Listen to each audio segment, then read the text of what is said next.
Have you ever tried to move objects in Figma but it just breaks everything? Or perhaps you are coding in CSS but it doesn't align perfectly as intended? Let me show you why it is all about the box and the boxing technique and how boxes works. In CSS, every element is a box. It's like a sandwich. So you have content, padding, border, and margin.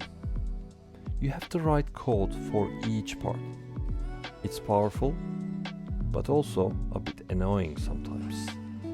Figma's Auto Layout is like CSS with training wheels. You stack elements and Figma tries to do the math for you. Padding, just drag or type. Space between items, it's a field, and we call it a gap. Resize, boom, you just pick hug or fill. It's visual, it's fast. It's basically magic for us UI designers. So think of CSS as your layout theory, the rules behind the scene. What about Auto Layout? Well, it's your playground. For me, both matters and you better learn both.